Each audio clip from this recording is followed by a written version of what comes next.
जोड़ रहे हैं इन द सेंस ऑफ जिससे आपका रिजल्ट लेने में आपको मदद मिलेगा। और जल्द हम उसका अनाउंसमेंट करने वाले हैं। अभी बोल देंगे फिर कल शुरू हो जाएगा। बताएंगे सर कुछ ऐसा इस के अलावे भी, ताकि आपको कुछ और सेवाएं हम दे सकें और आप अपने रिजल्ट की दुनिया में जा सकें। ठीक है, कुछ काम चल रहा है, जब आएगा सामने तो पता चल ही जाएगा।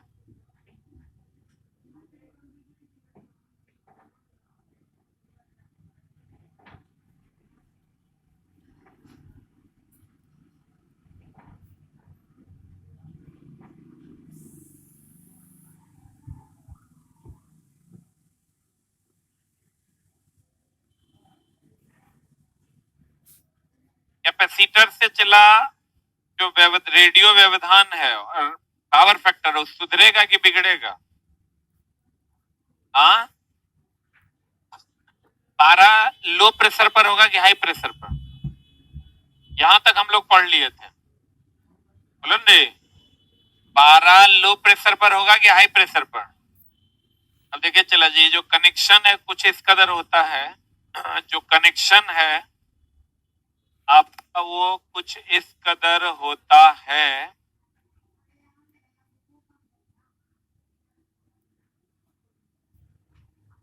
और फरमाइएगा,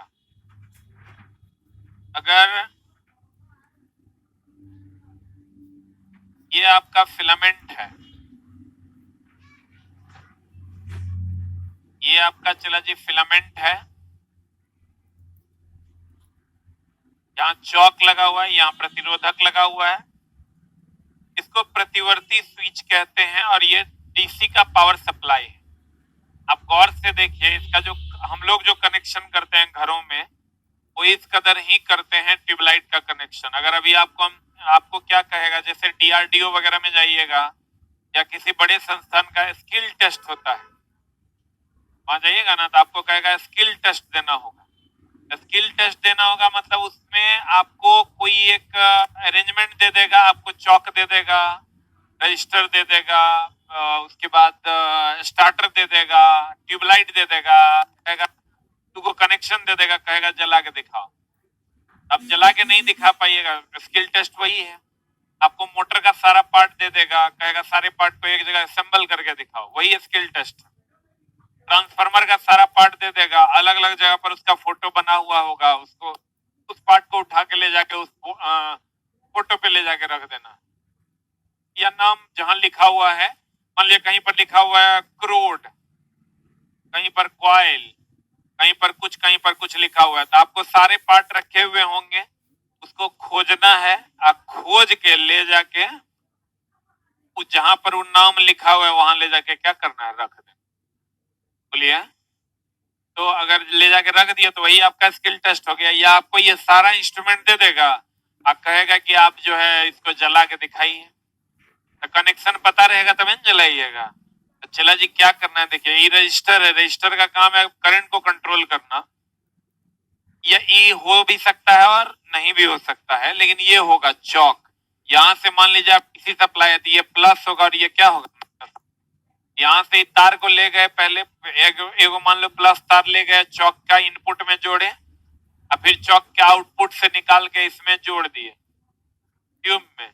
अब फिर ऐसे करते हुए यहाँ एगो स्टार्टर लगा दिया, स्टार्टर लगाते हुए इससे फिर इसके इस कॉइल में यहाँ जोड़ दिए, अब फिर ये कॉइल को ले जाके माइनस से जोड़ दिया, हमारा काम हो गया। बोलो ने। तो चला ये स्टार्टर का काम है क्रिया को स्टार्ट करना, चौक का काम है वोल्टेज के अप डाउन को बैलेंस करना, कम नहीं करना, क्या करना, बैलेंस करना। तो चला उसके बाद ये आपका दिष्ट धारा पर फ्लोरेसेंट लैंप का प्रचालन ऐसे ही होता है। इसमें एक प्रतिवर्ती स्विच का प्रयोग किया जाता है, अल्टरनेटर स्विच। इस प्रकार के संयोजन में चौक को किस क्रम में लगाया जाता है? चौक श्रेणी में एक प्रतिरोध, चौक के श्रेणी में एक क्या लगाया जाता है? प्रतिरोध लगाया जाता है। देखिए यहाँ चौक के श्रेणी चौक है, इसके श्रेणी में एक प्रतिरोधक लगाया गया है, बोलिए ना हो। चौक का कार्य है आर्क प्रारंभ करने के लिए उच्च वोल्टेज देना कि निम्न वोल्टेज देना। चौक एनर्जी स्टोर भी करता है और जब कम होता है तो बढ़ा के दे देता है और जब ज्यादा होता है तो कम कर देता है। बोलो न, चौक का कार्य है विद्युत धारा को उचित स्तर तक सीमित रखना, इन कितनों हो आउट फिक्स रखना। बोलो न, सीमित रखना किस परिपथ में? एसी परिपथ।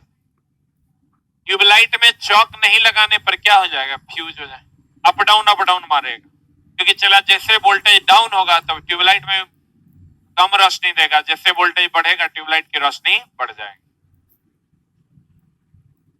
चौक कॉइल शॉर्ट सर्किट करने पर लैंप क्या हो जाएगा? बुझ जाए। शॉर्ट सर्किट अगर हो गया तो धारा कम अधिक हो जाता है। लिख लो, कहीं पर भी शॉर्ट सर्किट होने पर, कहीं पर भी शॉर्ट सर्किट होने पर धारा का मान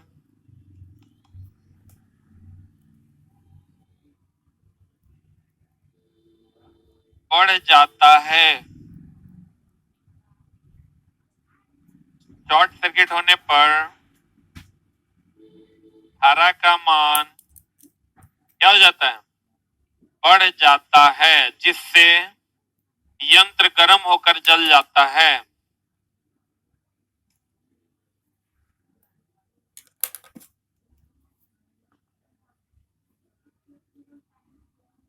जिससे यंत्र गर्म होकर क्या हो जाता है? चला जी, जल जाता है। जलते हुए ट्यूब से अगर स्टार्टर हटा दिया जाए तो ट्यूबलाइट जलता रहेगा कि बुझ जाएगा? चला, क्योंकि स्टार्टर का काम सिर्फ स्टार्ट करना है। जैसे हम लोग ऐसे ऐसे करके ट्यूब को स्टार्ट कर देते हैं, उसके बाद छोड़ देते हैं, तो ट्यूब जलता है कि नहीं जलता है? बोलिए। लिख लो, स्टार्टर का काम सिर्फ स्टार्ट करना है। स्टार्टर का काम सिर्फ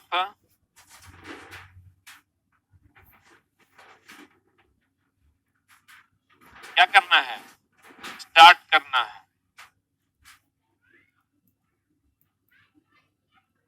स्टार्टर का काम क्या है? सिर्फ स्टार्ट करना है। अब चलाइए नियॉन लैंप। नियॉन लैंप का उपयोग हम लोग इंडिकेटर में करते हैं। जैसे आप देखे होंगे इस टाइप का लैंप आपको कहां पर? बोर्ड में, बोर्ड में देखे हैं? बोर्ड में चला ये होता है, और टेस्टर में भी, टेस्टर में भी क्या होता है? नियॉन लैंप होता है। और नियॉन लैंप चला गुलाबी रंग देता है, क्योंकि इसमें नियॉन गैस भरी होती है। कौन गैस भरी होती है? नियॉन गैस भरी होती है। और यह कौन रंग देता है? गुलाबी रंग देता है। कहता है इसमें लाल गुलाबी रंग के उत्सर्जन के लिए कौन गैस भरी होती है? आप देखे होंगे, टेस्टर ले लीजिए, इंडिकेटर ले लीजिए, सब गुलाबी रंग ना देता है। कौन रंग देता है? कहता है इसका प्रयोग कहाँ करते हैं? इंडिकेटर में। कहां पर? टेस्टर में। टेस्टर में नहीं ऐसे करके लगाते हैं, करंट इंडिकेट करता है करंट है कि नहीं है। इंडिकेटर का काम है चला सूचना देना कि वो है या नहीं है। इसका उपयोग हम लोग कहाँ करते हैं? चला इंडिकेटर में, जैसे टेस्टर में। Neon sign tube. अब नियॉन साइन ट्यूब कहते हैं यह 1 से 5 मीटर लंबाई तथा 10 से 20 mm व्यास की कांच की एक क्या होती है? नली में बनाई जाती है। नियॉन साइन ट्यूब जो है चला, ये 1 से 5 मीटर लंबाई तथा 10 से 20 mm व्यास की कांच की नली में बनाई जाती है। कौन नली में बनाई जाती है? इस प्रकार के लैंप में नियॉन, आर्गन, पारा, हीलियम इत्यादि गैस भरी जाती है। कौन गैस? हीलियम आदि गैस भरी जाती है। ट्यूब में प्रति मीटर लंबाई कितना से कितना? 1 मीटर में 900 से 1000 वोल्ट की आवश्यकता होती है। कितना से कितना? 900 से 1000 वोल्ट की आवश्यकता होती है। कितने मीटर में? 1 मीटर में। कहता है नियॉन साइन ट्यूब के प्रचालन के लिए आवश्यक वोल्टेज नली की लंबाई के मुख्य रूप से निर्भर करती है। अगर नली लंबा है तो ज्यादा वोल्टेज लगेगा, नली छोटा है यानी छोटा ट्यूब है तो कम वोल्टेज। आप 5 वाट का ट्यूब लीजिएगा इतना बड़ा होगा, 10 वाट का इतना बड़ा होगा, 20 वाट का इतना बड़ा होगा। जितना ज्यादा बड़ा लीजिएगा लंबाई, वोल्टेज उतना ही ज्यादा की कम। कहते हैं इसमें उत्पन्न रंग नली में भरी गैस पर निर्भर, किसी में भी उत्पन्न रंग जो होता है 2 चीजों पर निर्भर करता है। एक तो उसमें भरी हुई गैस पर, और दूसरा प्रतिदीप्तिशील पदार्थ का जो यहाँ लेप लगाते हैं इस पर। लिख लो किसी भी लैंप में, लिखिएगा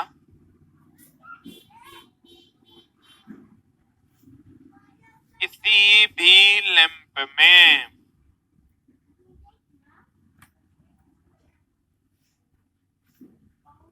किसी भी लैंप में किसी भी लैंप में उत्सर्जित रंग, लैंप में न लैंप से उत्सर्जित रंग, उत्सर्जित रंग उसमें भरे हुए गैस, उसमें भरे हुए गैस तथा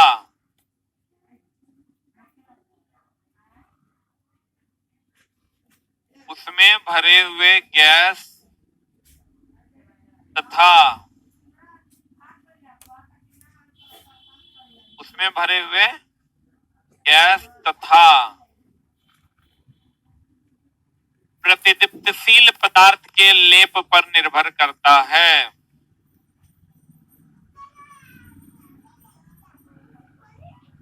तथा प्रतिदीप्तिशील पदार्थ के लेप पर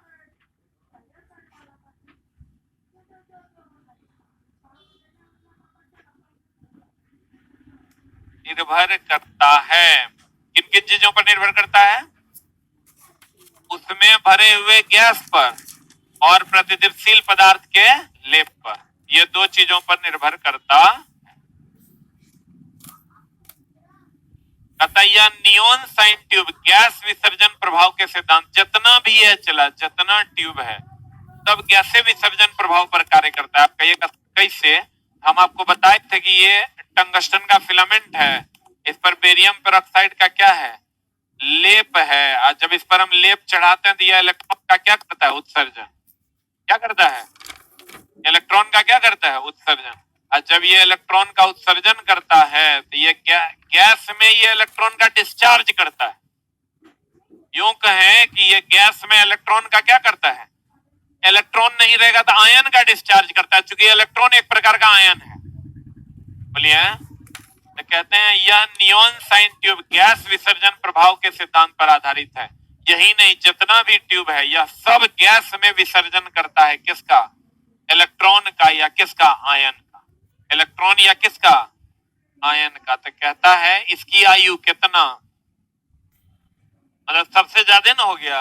इसीलिए देखो इंडिकेटर कभी खराब होता है, टेस्टर का इंडिकेटर खराब जल्दी नहीं होता क्योंकि इसकी आयु ही बहुत ज्यादा है। इसका कार्य सिद्धांत गैस विसर्जन प्रभाव पर आधारित है।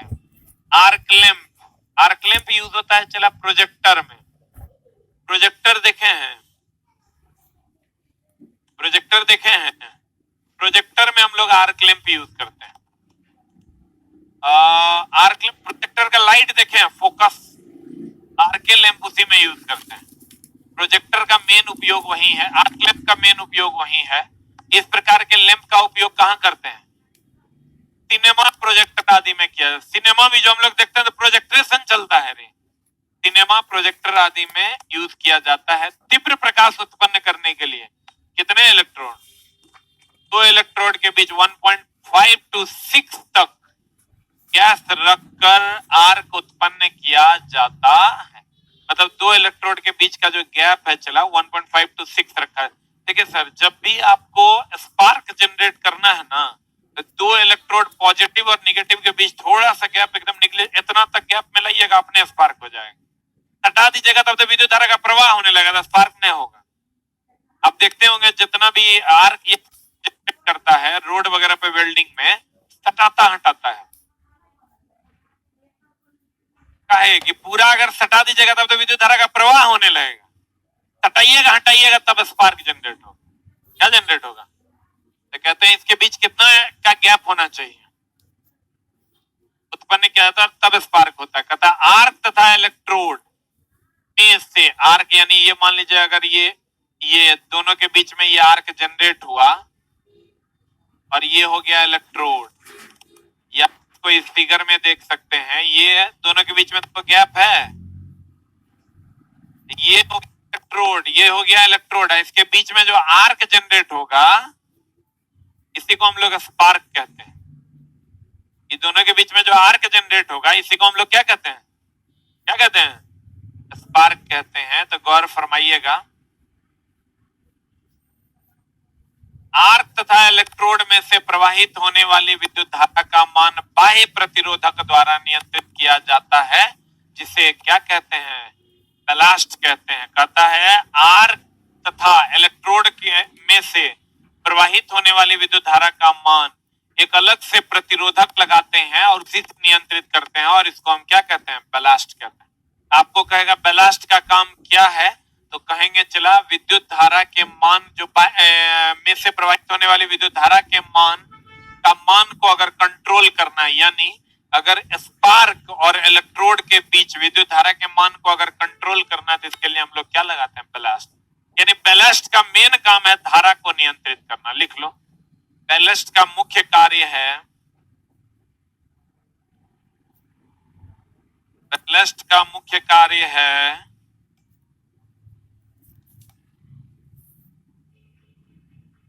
धारा को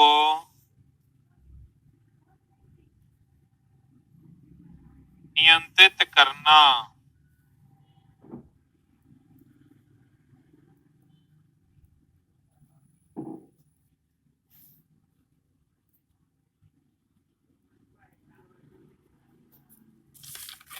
मुख्य काम क्या है चला जी? धारा को क्या करना? नियंत्रित करना।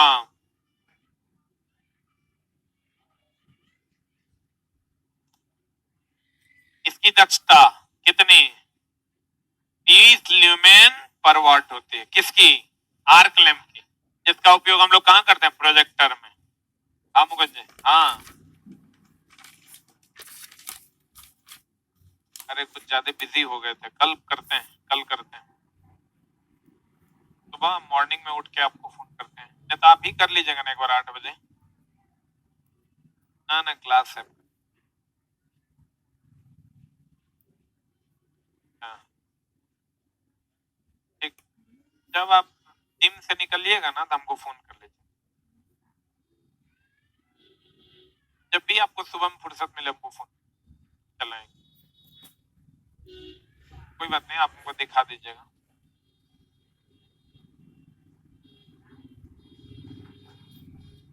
हेलोजन लैंप, हेलोजन सुना है रे? शादी ब्याह में जो हेलोजन लगता है, हेलोजन लैंप बहुत ज्यादा रोशनी देता है, लेकिन चला कहते हैं हेलोजन, इस लैंप में निष्क्रिय गैस के साथ साथ क्या भरा जाता है? हेलोजन यही ना रे, फ्लोरीन, क्लोरीन, ब्रोमीन, आयोडीन ही भरा जाता है, इसीलिए इसको हेलोजन लैंप कहते हैं। इसकी दक्षता कितना से कितना? इसे फ्लड लाइट लैंप भी कहते हैं। इसलिए चला कि जहां बाढ़ प्रभावित क्षेत्र होता है, फ्लड होता बाढ़, जो बाढ़ प्रभावित क्षेत्र होता है ना, वहां दूर दूर तक जब सभी चीजें डूब जाती है तो दूर तक रोशनी भेजने के लिए हम लोग हेलोजन का यूज करते हैं। इसका यूज करते हैं। इसका नाम हेलोजन क्यों है? टंगस्टन का इसमें भी फिलामेंट होता है, लेकिन इसमें आर्गन के साथ साथ हेलोजन गैस भी भरा जाता है, बोलन रे, इसीलिए इसका नाम क्या रखे हैं? हेलोजन लैंप रखते हैं। और ये फ्लड एरिया में यूज होता है, इसलिए इसको हम फ्लड लाइट लैंप भी कहते हैं। फ्लड का मतलब बाढ़ प्रभावित क्षेत्र में इसका प्रयोग करते हैं। इसकी दीवारें काली नहीं पड़ती, जैसे बल्ब की दीवार काली पड़ जाती है, क्योंकि उसमें चला जो टंगस्टन है वो ऑक्सीकृत हो जाता है, जिसके कारण उसकी दीवार काली होती है। लेकिन चला इसकी दीवार कभी काली नहीं होती है। टंगस्टन प्रकाश अधिक देता है, हम लिखाए हैं पीछे, क्लास अगर रेगुलर होंगे तो हम लिखाए, नाइक्रोम ऊष्मा अधिक देता है, प्रकाश कम, और टंगस्टन प्रकाश अधिक देता है, ऊष्मा कम। लिखाए हैं, क्या लिखाए हैं? टंगस्टन प्रकाश अधिक देता है और ऊष्मा कम, लेकिन नाइक्रोम ऊष्मा अधिक देता है और प्रकाश कम। दिखाए रे, अब दोनों का प्रतिरोध और गलनांक उच्च की निम्न, दोनों का प्रतिरोध और गलनांक उच्च होता है। अब फ्यूज के तार का प्रतिरोध उच्च और गलनांक निम्न होता है। बोलो रे, कहते हैं, क्या कहते हैं, बल्ब के फूटने पर कभी कोई क्वेश्चन आता है चला कि बल्ब जो फूटता है, तो चला हमको ये बताइए, कभी बांसुरी बजाए हैं? बांसुरी आवाज करता है कब? जब ये बांसुरी है, मान लीजिए हम बाहर से अंदर हवा देते हैं तब, कि अंदर से बाहर हवा आता है? बाहर से अंदर हवा देते हैं। और बल्ब तो चला निर्वात होता है, बल्ब में होता है क्या?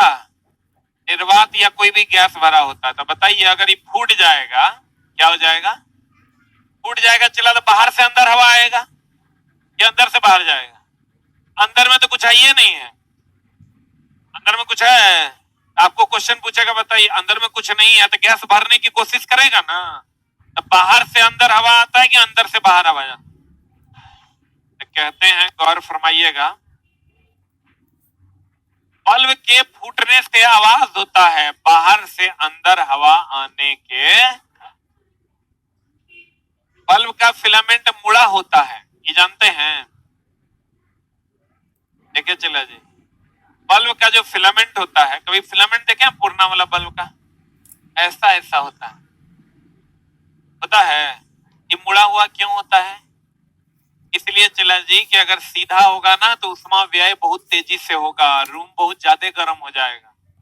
और ये मुड़ा हुआ होगा तो ऊष्मा का जो लॉस होगा वो धीरे धीरे होगा, तो आपको बहुत ज्यादा गर्मी। कहता है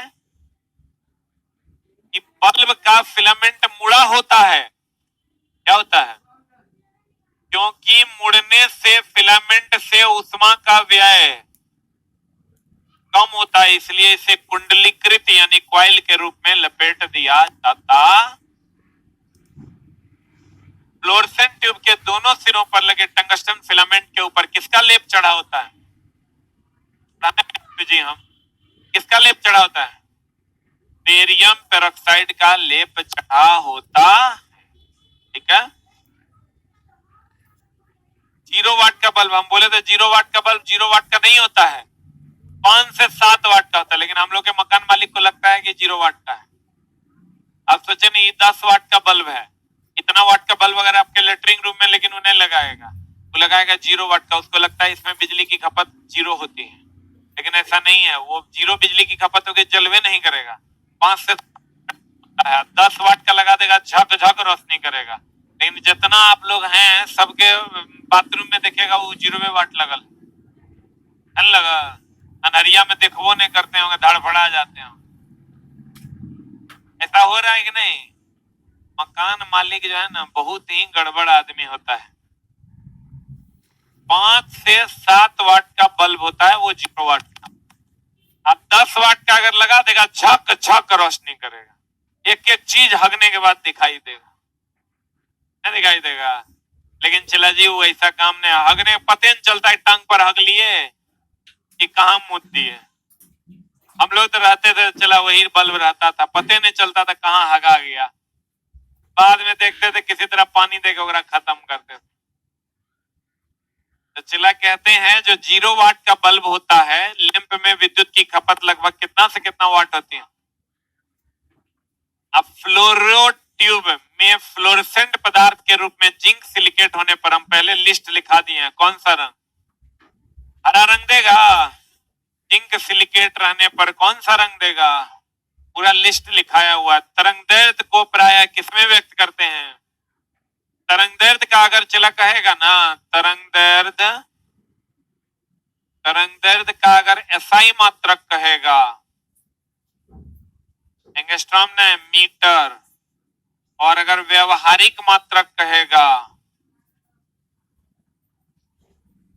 व्यवहारिक मात्रक कहेगा चला जी एंगस्ट्रॉम, और 1 एंगस्ट्रॉम बराबर 10⁻⁻10 मीटर।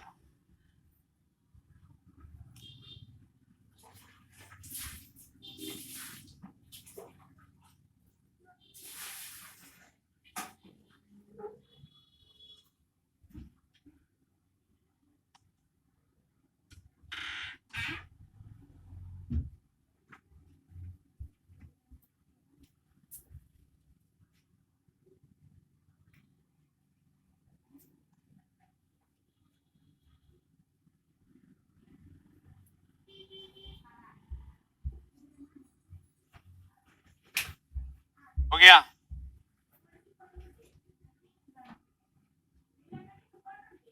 एक एंगस्ट्रॉम बराबर कितना मीटर?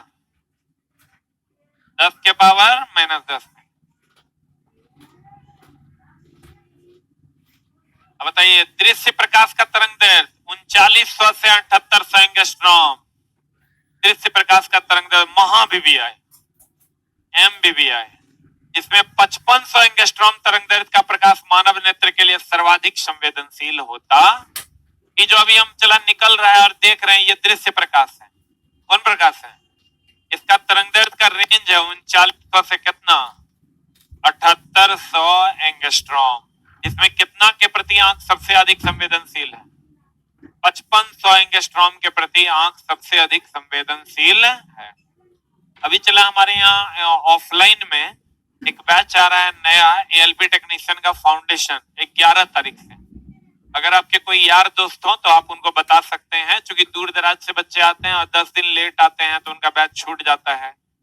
तो 11 अगला महीना जून में 11 तारीख से नया बैच है, और ALP foundation, ALP technician full foundation का बैच है 7 से 12 सुबह और शाम में 4 से 5। ठीक है?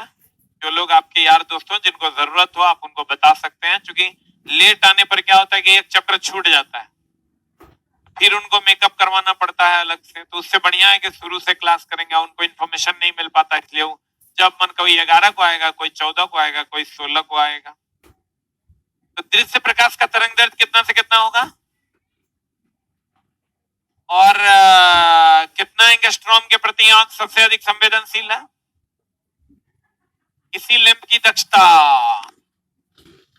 बताए है ना, इसी लैंप की दक्षता ल्यूमेन पर वाट में, ताप दीप्त लैंप में वायु रहित पर वाट में मापा जाता है कि कितना वायु रहित है पर वाट।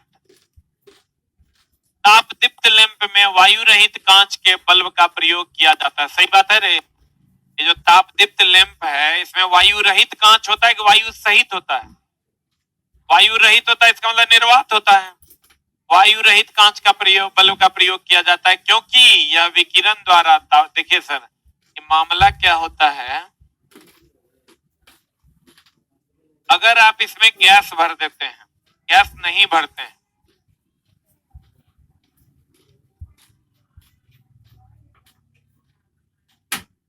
ये मान लीजिए निर्वात है, इसमें भी फिलामेंट है, इसमें मान लीजिए आपने हवा भर दिया, और इसमें मान लीजिए आपने निर्वात भर दिया। क्या भर दिया चला जी? अगर इसमें आपने हवा भरा और इसमें निर्वात भरा, देखिए दोनों में डिफरेंस क्या होगा कि निर्वात अगर है ना तो ये उष्मा संचरण के लिए माध्यम चाहिए, अगर माध्यम इसको गैस मिल जाएगा तो तेजी से उष्मा का संचरण होगा। अगर निर्वात है तो सारा का सारा उष्मा इसी पर जमा होते रहेगा और ही जल जाएगा। लेकिन अगर इस पर हवा है तो ये हवा के माध्यम से बाहर निकलते जाएगा, बाहर निकलेगा तो जल्दी सर जलेगा नहीं। और ये जो बल्ब देता है उष्मा, ये विकिरण के माध्यम से देता है। किस माध्यम से? जैसे यहाँ बल्ब जल रहा है, हमको गर्मी लग रहा है तो विकिरण है, बोलिए ना। जैसे सूर्य की उष्मा किस विधि द्वारा? ठोस में चालन की संवहन, द्रव और गैस में ये सब आपको पता होना चाहिए। कहते ताप दीप्त लैंप में वायु रहित कांच के एक वस्तु का प्रयोग किया जाता है क्योंकि यह विकिरण द्वारा तापमान के कम होने से रोकने के साथ साथ फिलामेंट पदार्थ को ऑक्सीकृत होने से क्या करता है, रोकता है, यानी जलने देगा कि जलने नहीं देगा। ताप दीप्त लैंपों में जितना भी है, चाहे वो मरकरी है, बल्ब है, ट्यूबलाइट है, ताप दीप्त लैंपों में वायु रहित कांच के प्रयोग से धारा का संवहन को क्या किया जाता है, वायु रहित होगा तो धारा मतलब उष्मीय धारा का जो संवहन होगा वो हो पाएगा। लेकिन अगर गैस होगा तो गैस में तो उष्मा का संचलन संवहन विधि द्वारा होगा ना। तो ये बताओ, अगर निर्वात रहेगा यानी वायु रहित होगा तो संवहन को रोकेगा कि होने देगा? अगर गैस रहेगा तो होने देगा। बुलंदे टंगस्टन में कंपन को सहने के लिए पर्याप्त यांत्रिक सामर्थ्य होता है। बताइए, अगर हम करंट देते हैं उसमें कंपन होता है या आंधी तूफान आता है और फिलामेंट हिलता है, तो उसको सहने के लिए उसके पास सामर्थ्य होना चाहिए कि हिल डोल होगा, फ्यूज हो जाना चाहिए? होना चाहिए, यानी मजबूत होना चाहिए कि कमजोर होना चाहिए? कहते हैं टंगस्टन में कंपन को सहने के लिए पर्याप्त यांत्रिक सामर्थ्य होना चाहिए। ये सब क्वेश्चन है, चला जितना लाइन है ना सब क्या है, तुम्हारे प्रीवियस ईयर का प्रश्न है।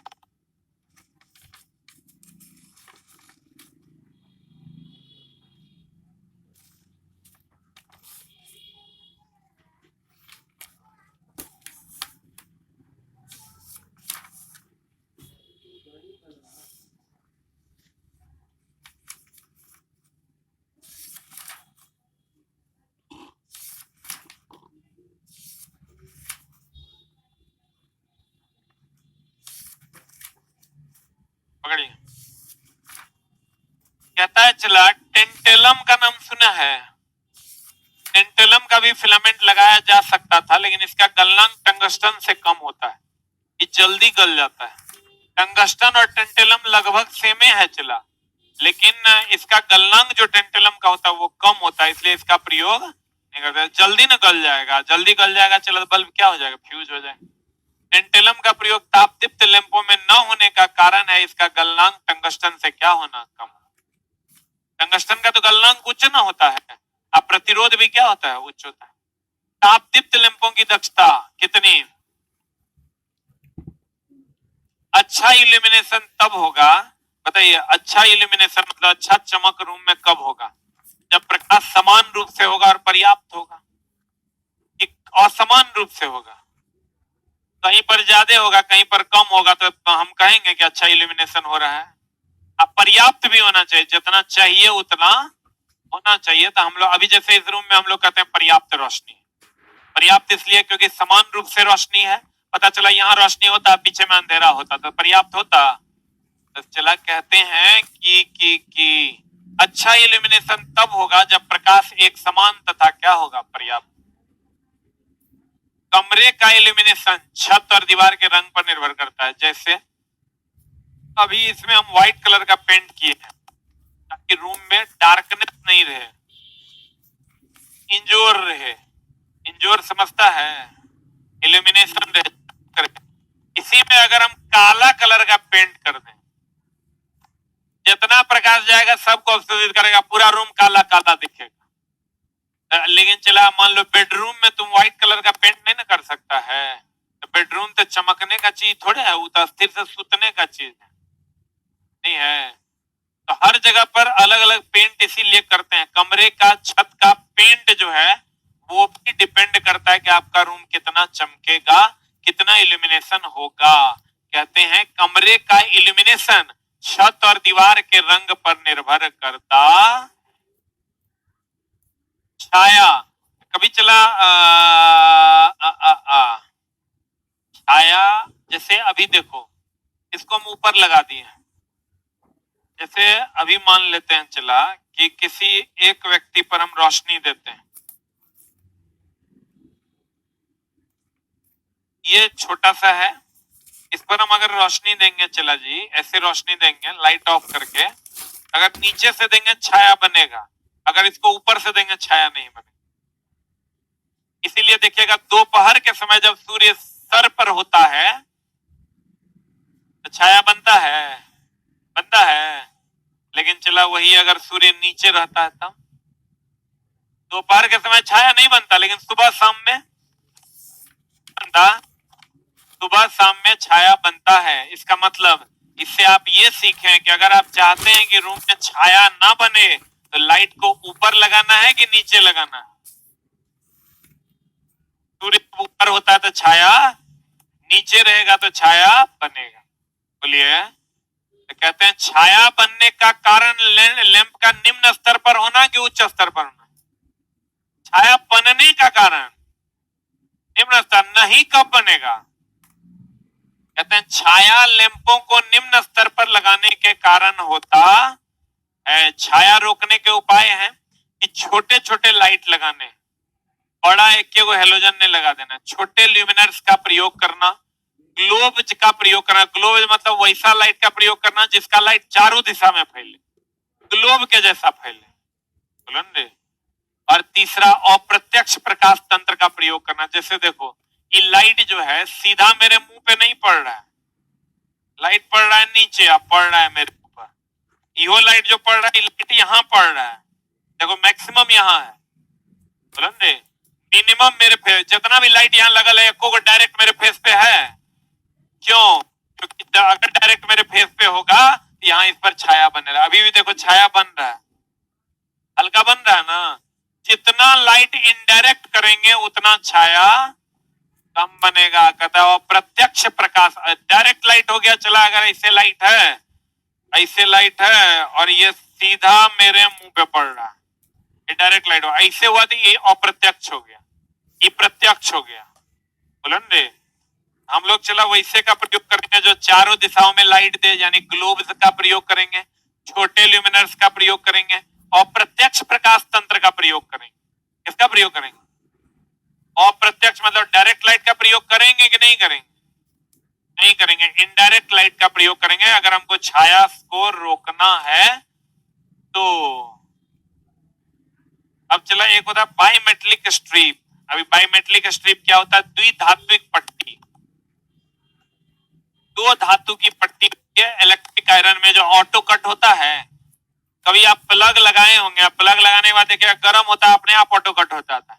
उसमें दो धातु की पट्टी होती है, ऐसे जैसे वो गर्म होता है ऐसे कनेक्शन छूट जाता है, फिर ऐसे सटता है।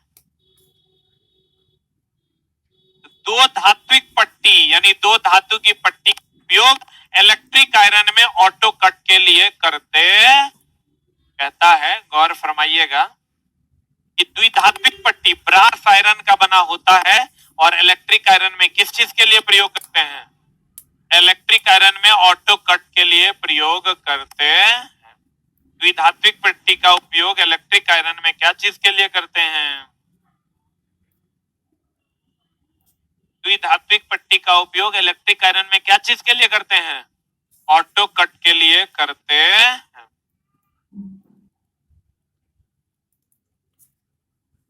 पता चला छाया को रोकना कम ल्यूमिनस का कि ज्यादा ल्यूमिनस का? ग्लोब्स का प्रयोग करेंगे। अप्रत्यक्ष का कि प्रत्यक्ष का? अब बताओ छाया जब निम्न स्तर में लैंप रहेगा तब बनेगा कि उच्च स्तर में रहेगा? निम्न स्तर में रहेगा। जैसे सूरज सुबह में निम्न स्तर में होता तो छाया लंबा बनता है। कमरे में इल्यूमिनेशन छत और दीवार की पेंटिंग पर निर्भर करेगा। अच्छा इल्यूमिनेशन तब होगा जब प्रकाश समान और कैसा होगा? पर्याप्त होगा। कहते हैं रे लड़का चक्कर आ रहा है, जवानी में कैसे चक्कर आवा हो रहे हैं? हाँ, अगर हम कैसे ही लोग जिएगा। आज चौड़मल भोर से चला क्लास ले रहे हैं 7 बजे से, अभी 9 बजे तक है, शनिवार है और कल भी पूरा दिन है। हम चक्कर उक्कर तो कभी हम आज तक जिंदगी में कभी नहीं देखे कि हमको चक्कर आ गया, माथा दर्द कर लिया, पेट दर्द कर रहा है। बुखारो अब नहीं आता है, पहले आता था वो नहीं आता, फिर अब नहीं आता है। आता भी है चला तो 100 101 102 में एक आदमी को पैरासीटामोल खा लेना, काम चलते रहता है। हम दिमाग में एडजस्ट कर लेते हैं। बुखार आ गया 2 दिन तक हमारा दैनिक दिनचर्या प्रभावित करेगा, लेकिन अगर हम कोशिश करेंगे तो क्लास ले लें, ये दिमाग में सेट रहता है। तो क्लास जो है कोशिश कर करके थोड़ा थोड़ा करके 2 दिन लेते हैं, तीसरा भोरे सूत के उठते हैं, लगता है कुछ है नहीं, फिर रनिंग में रहते हैं। इसलिए चला जी, आपको हमेशा पहले तो ये चक्कर कैसे आता है जवानी में रे, सब उल्टा पुल्टा कृत करने से होता है। ताप दीप्त लैंप की दक्षता कितना ल्यूमेन पर वाट। टेंटलम का उपयोग इसलिए नहीं करते क्योंकि इसका गलनांक कम होता है। टंगस्टन में कंपन सहने के लिए यांत्रिक सामर्थ्य होना चाहिए। वायु रहित कांच का प्रयोग करते हैं, करेंगे संवहन को रोक देगा, बोलेंगे। अब विकिरण द्वारा ऊर्जा का लॉस होता है। वायु रहित परवाट, ल्यूमेन परवाट में दक्षता को व्यक्त किया जाता है। और दृश्य प्रकाश कितना से कितना, कितना के प्रति आंख संवेदनशील होता है।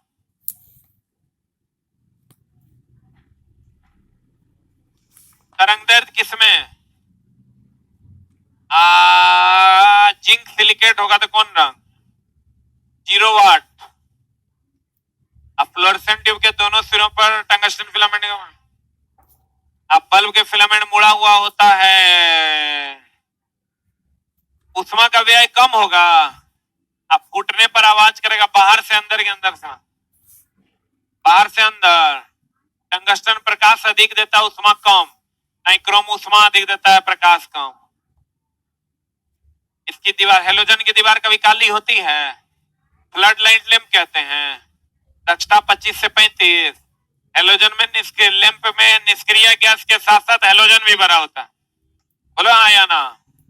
आर्क लैंप का दक्षता 20 ल्यूमेन पर वाट, बोलो ने। कुछ खास नहीं। इस प्रकार के लैंप का उपयोग सिनेमा प्रोजेक्टर में करते हैं, वही ना करते हैं। अब दोनों के बीच में खाली जगह होता है। इसका कार्य मतलब नियॉन लैंप का कार्य सिद्धांत गैस विसर्जन पर आधारित है। नियॉन लैंप 10,000 घंटा, बोलेंगे। गैस विसर्जन सिद्धांत पर आधारित है। इसमें उत्पन्न रंग नली में भरी गैस पर निर्भर करता है और प्रतिदीप्तिशील पदार्थ के लेप। अगर प्रतिदीप्तिशील पदार्थ का लेप नहीं चढ़ा हुआ, इसका मतलब सिर्फ उसमें भरी हुई गैस पर निर्भर करता है। ट्यूबलाइट ले लीजिए, ट्यूबलाइट में तो अंदर से परत चढ़ा हुआ होता है, लेकिन इंडिकेटर में अंदर से परत होता है क्या, नहीं होता। इसका मतलब सिर्फ और सिर्फ में भरी हुई गैस पर भी निर्भर करेगा, बोलेंगे। आज जिस पर परत चढ़ा हुआ होगा उसमें प्रतिदीप्तिशील पदार्थ के लेप पर भी निर्भर करेगा, गैस पर भी करेगा। नियॉन साइन ट्यूब के प्रचालन के लिए आवश्यक वोल्टेज नली की लंबाई के पर निर्भर करेगा कि नहीं करेगा। छोटा होगा कम वोल्टेज, ज्यादा होगा, बड़ा होगा ज्यादा वोल्टेज। प्रति मीटर लंबाई पर कितना से कितना वोल्ट। इस प्रकार के लैंप में नियॉन, आर्गन, पारा, हीलियम इत्यादि भरा जाता। नियॉन साइन ट्यूब 1 से 5 मीटर लंबाई तथा 10 से 20 mm व्यास के कांच की नली का बनाया जाता है। इसका प्रयोग क्या चीज में, आई कौन रंग देता है, नियॉन लैंप यही है, बोला ना रे। जलते हुए ट्यूब में अगर स्टार्टर हटा देंगे ट्यूबलाइट जलेगा कि नहीं जलेगा। आज चौक कॉइल शॉर्ट सर्किट करने पर लैंप क्या हो जाएगा, बुझ जाए। आज चौक का काम है वोल्टेज को कंट्रोल करना। ट्यूबलाइट में चौक नहीं लगाने पर क्या हो जाएगा, वोल्टेज जरा सा बढ़ेगा, फ्यूज हो जाएगा। आज चौक का कार्य विद्युत धारा को उचित स्तर तक लिमिटेड रखना। चौक का कार्य आर्क को प्रारंभ करने के लिए उच्च वोल्टेज देना। इस प्रकार के संयोजन में चौक श्रेणी क्रम में के समानांतर में, इसमें एक प्रतिवर्ती स्विच भी होता है ट्यूब में, और यही अरेंजमेंट होता है। चौक को श्रेणी में लगाते हैं, स्टार्टर शुरू में रहेगा, बाद में हटा भी लेंगे तब भी ट्यूबलाइट क्या होगा, चले। Any doubt. इसका प्रीवियस ईयर का पूछा हुआ प्रश्न, ठीक है। आपको पूछेगा बताइए अगर बल्ब फटेगा तो बाहर से अंदर के अंदर से बाहर, पक्का ना। जिंक सिलिकेट कैसा रंग देगा, हरा। कैसा रंग देगा, नियॉन गुलाबी रंग देगा। सोडियम पीला रंग देगा। उत्सर्जित रंग जो है वो निर्भर करेगा प्रतिदीप्तिशील पदार्थ के लेप पर और उसमें भरी हुई गैस पर, बोलन रे। Thank you very much.